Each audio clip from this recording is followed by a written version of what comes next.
बिस्मिल्लाहिर्रहमानिर्रहीम। आज का हमारा टॉपिक है the third equation of motion. लेकिन इस टॉपिक को शुरू करने से पहले कुछ ग्राफ के कॉन्सेप्ट्स के ऊपर हम आते हैं। जैसा कि आप सबके सामने हमारे पास एक ग्राफ बना पड़ा है, एक स्पीड टाइम ग्राफ। इसको स्पीड टाइम ग्राफ इसलिए कहा जाता है कि इसके अंदर दो तरह के पैरामीटर्स, दो तरह के वेरिएबल्स हैं। First one is speed and other one is time.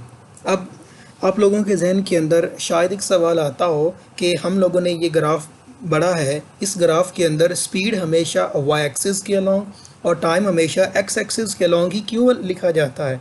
तो इसका सही जवाब ये है कि जब हम लोग ग्राफ के टॉपिक को पढ़ रहे थे तो हम लोगों ने दो तरह के पैरामीटर्स, दो तरह के वेरिएबल्स के बारे में पढ़ा था।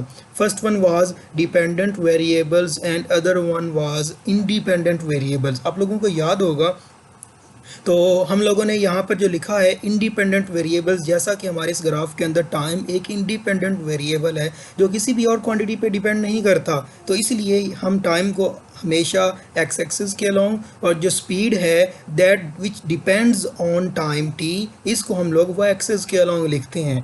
तो उसके बाद हम लोगों ने फर्स्ट इक्वेशन ऑफ मोशन के बारे में पढ़ा, वो थी हमारे पास V F is equal to we I plus A T. Next हम लोगों ने सेकंड इक्वेशन ऑफ मोशन के बारे में पढ़ा, वो थी हमारे पास s is equal to we i t plus 1/2 a t square. और जो आज हम पढ़ने जा रहे हैं वो है third equation of motion which is 2as is equal to V F square minus we I square. तो थर्ड इक्वेशन ऑफ मोशन को हम पढ़ने से पहले हम ग्राफ के एक और कॉन्सेप्ट के ऊपर हम आते हैं।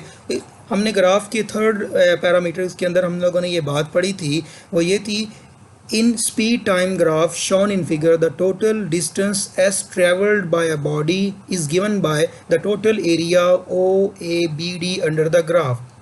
अब जैसा कि हमारे सामने एक स्पीड टाइम ग्राफ है, अब इस स्पीड टाइम ग्राफ के अंदर ये जो शेडेड एरिया है which represented by point O, A, B and D, अब ये तमाम का तमाम जो शेडेड एरिया है ये किसके बराबर होगा, उस ऑब्जेक्ट के ऊपर जो कि O से लेकर D तक ये डिस्टेंस डिस्प्लेसमेंट तय करके आया है।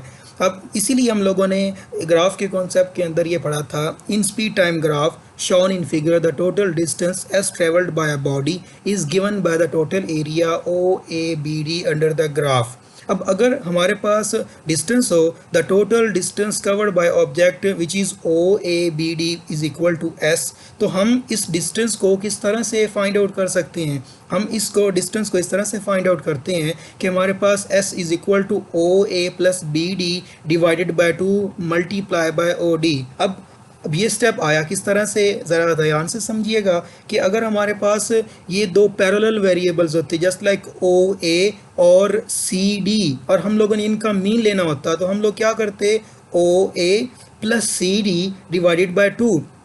लेकिन यहाँ पे हमारे पास जो वाई एक्सिस के अलोंग हैं ये दो पैरेलल लाइंस तो हैं लेकिन इक्वल लाइंस नहीं हैं, क्योंकि OA लाइन छोटी है और BD लाइन बड़ी है। इसलिए हम OA और BD दोनों को प्लस करने के बाद दो पे डिवाइड करते हैं ताकि हम इसका मीन ले सकें, और उसके बाद OD which is equal to AC, जैसा कि हम लोगों ने फर्स्ट इक्वेशन ऑफ मोशन में पढ़ा था, ये दोनों बराबर हैं। तो इसलिए हम लोगों ने यहाँ पे मीन लेने के लिए OA प्लस BD को सम अप किया और दो पे डिवाइड कर दिया, क्योंकि मीन हम इसी तरह से कैलकुलेट करते हैं A प्लस B बाय 2, और इसको हम लोगों ने मल्टीप्लाई कर दिया OD के साथ। अब नेक्स्ट स्टेप के अंदर हम लोगों ने इस इक्वेशन को ही जस्ट सिंपली रीअरेंज करना है। रीअरेंज इस तरह से करेंगे कि 2 जो नीचे आके डिवाइड हो रहा है ये इधर होके मल्टीप्लाई हो जाएगा, और जो OD है जो कि मल्टीप्लाई हो रहा था वो इधर आके डिवाइड हो गया। तो सिंपली इक्वेशन हम इस तरह से लिख सकते हैं, that is 2S divided by OD which is equal to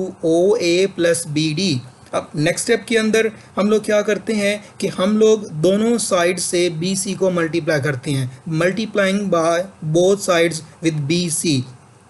तो लीजिए हम लोगों ने दोनों साइड्स को BC के साथ मल्टीप्लाई कर दिया। इस इक्वेशन को थोड़ा सा मैंने रीअरेंज करके लिखा है, आप लोग याद रखिए, that is 2S multiply by BC divided by BD which is equal to OA plus BD multiply by BC। अब नेक्स्ट स्टेप के अंदर हम लोग क्या करते हैं कि जो हमारे पास ये साइड BC है इसकी वैल्यू पुट आउट करते हैं, जैसा कि हम लोगों ने फर्स्ट इक्वेशन ऑफ मोशन के अंदर पढ़ा था कि ये जो हमारे पास साइड BC है अगर हम इस साइड को सी डी के अंदर सम अप करें तो ये टोटल डिस्टेंस बन जाएगा ना बी डी के बराबर।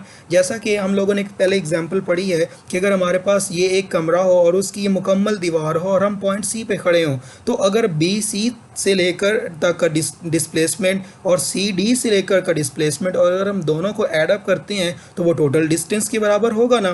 तो same exactly this that is B C plus C D which is equal to B D. अब हमें वैल्यू चाहिए द लेटर बी सी की, इसलिए ये जो सी डी है ये इक्वल के दूसरी साइड पे आके सबट्रैक्ट हो जाएगा। तो नेक्स्ट स्टेप के अंदर हम सिंपली लिखते हैं that is B C which is equal to B D minus C D. अब ये वाली वैल्यू तो आ गई, इसलिए ये जो बी सी की वैल्यू है that is B D minus C D, इसको हम पुट आउट करते हैं इस बी सी की जगह पे। तो हमारे पास जो नेक्स्ट स्टेप है वो सिंपली इस तरह से लिखा जाएगा that is 2s multiply by B C divided by O D which is equal to O A plus B D. और जो बी सी की वैल्यू हम लोगों ने लिखी थी वो सिंपली लिखी जाएगी that is B D minus C D, जो कि हम लोगों ने ऊपर कैलकुलेट की है। अब नेक्स्ट स्टेप और बहुत ही आसान स्टेप वो है हमारे पास कि हम इन तमाम के तमाम पैरामीटर्स की वैल्यूज़ पुट आउट करते हैं। अब जैसा कि हम लोग जानते हैं ये जो हमारे पास वैल्यू ओ ए है ये किसके बराबर है, वी आई, और जो हमारे पास साइड बी डी है ये किसके बराबर है, वी एफ। तो हम जस्ट इन तमाम के तमाम वैल्यूज़ को that is O A which is equal to C D which must be equal to we I, जैसा कि ग्राफ में नज़र आ रहा है, और जो दूसरी साइड बी डी है ये किसके बराबर है, वी एफ के। और दूसरी एक और वैल्यू जो कि हम पुट करेंगे वो ये कि जो हम लोगों ने फर्स्ट इक्वेशन ऑफ मोशन के अंदर पढ़ा था that is side B C divided by side O D which must be equal to the slope of the graph which is equal to O A B, जो कि किसके बराबर है, the given acceleration represented by small letter A.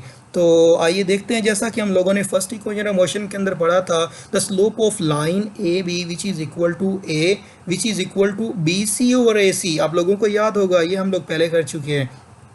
Next step के अंदर हम लोग क्या करते हैं कि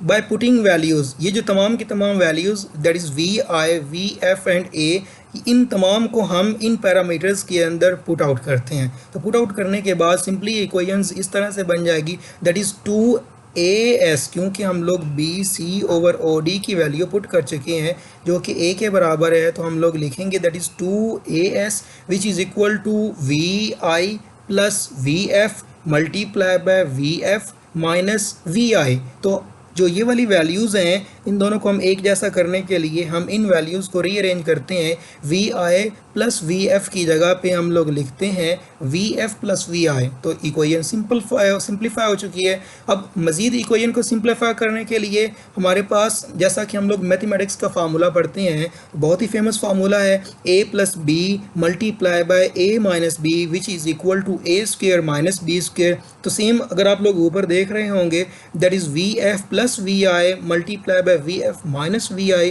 तो इसका मतलब ये किसके बराबर होगा, same like that formula that is A square minus B square. और हम नेक्स्ट स्टेप के अंदर that is our final step, और इसको हम सिंप्लीफाई कर चुके हैं that is 2as which is equal to V F square minus we I square. और यही हमारी required third equation of motion है। थैंक यू, जज़ाकल्लाह।